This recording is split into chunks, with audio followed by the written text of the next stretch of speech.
We're about to dive into a story that honestly sounds like it's pulled straight from a sci-fi movie. But it's a true story, and it reveals something incredibly profound about technology, about memory, and really what it means to be human when the world around you just doesn't make sense. So picture this. You log into a virtual meeting and the AI note-taking app, it's already there, waiting for you. It's a strange, maybe even a little creepy moment. But this weird event isn't just some tech quirk, it's the key to understanding a really remarkable solution to a deeply, deeply human problem. For a woman named Kim, that AI showing up first wasn't a glitch at all. It was actually a lifeline, one that she had carefully, meticulously built for herself. It's her way of navigating a world that, for most of us, is pretty hard to even imagine.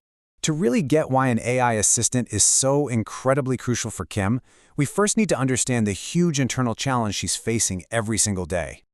Okay, so for Kim, life isn't like a continuous movie that plays from start to finish. It's more like a collection of different scenes, and each scene is lived by different identities, which are called alters. And here's the critical part.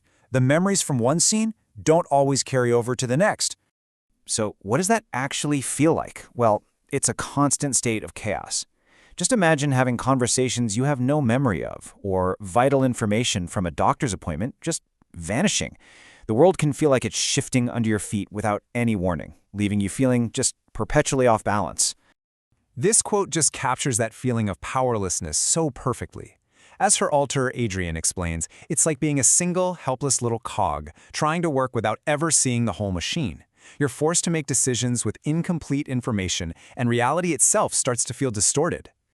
But here's the thing. The challenge isn't just internal. So often, the very systems that are designed to help, social services, medical care, they end up just mirroring that internal fragmentation, and they create even more confusion and even more pain.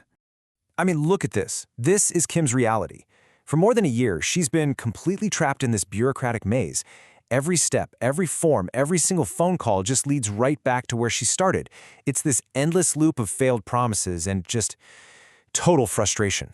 And the medical system, it's been just as dismissive. Get this. She injures her foot, she goes to the doctor, and they tell her it's not broken. Just ignore the pain. A month later, they call her back to admit they made a mistake. She had been walking around on a broken bone because the system completely failed to see her reality. And this quote just really gets to the heart of it. You're living in a world where you're constantly misunderstood, you're dismissed, and you're let down by the very people who are supposed to be helping you. So what do you do when the world outside feels just as broken as the world inside? Well, facing all this chaos, both internal and external, Kim didn't give up. Instead, she turned to a completely unexpected ally, technology. She basically decided that if she couldn't rely on her own memory or the system's memory, she was just going to build a new one. The solution she came up with was so simple, but it was absolutely brilliant. She started using an AI transcription service to record all of her important interactions, meetings with caseworkers, doctor's appointments, you name it. She created an objective, external memory, one that couldn't be fractured when she switched between alters. And the process she developed is incredibly practical. First, she just records the audio of her life. Then, the AI takes that audio and turns it into a perfect, searchable text log. Finally, and this is the most important part, she or any of her alters can go back and read the transcript to fill in any of those memory gaps. It creates a single, unified story of what actually happened. And you have to understand, this was about so much more than just remembering appointments. This was about something much, much bigger, piecing together her own identity and taking back control of her life from all that chaos. And here's what's so incredible. The AI turned out to be remarkably accurate. After it learned their voices, it was able to distinguish between her and her alters with near-perfect precision. Over a long period of time, it only made a mistake once. I mean, think about that for a second. A machine learned to identify the different people living inside a single mind. And this isn't just passive data either. It's actionable intelligence. The AI summaries tell her what happened in meetings she can't even recall.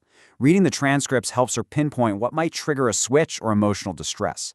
And it's even providing the raw material for her alter Adrian to outline a book, a guide for other people living with similar challenges. As Kim says right here, this technology is helping them literally author their own story.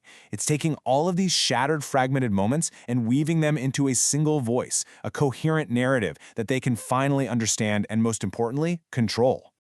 You know, Kim's incredible story leaves us with a really powerful and maybe even unsettling thought about the world we live in today. There's this deep irony right at the heart of her experience.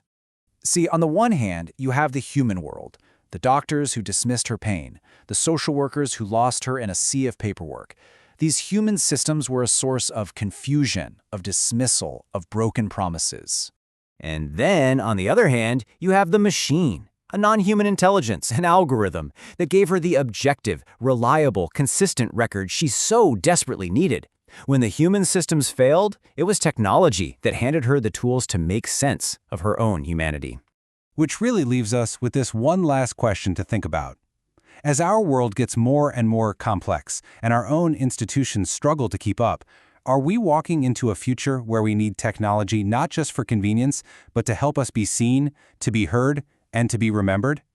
It's a question that really challenges us to think about where technology ends and where we begin.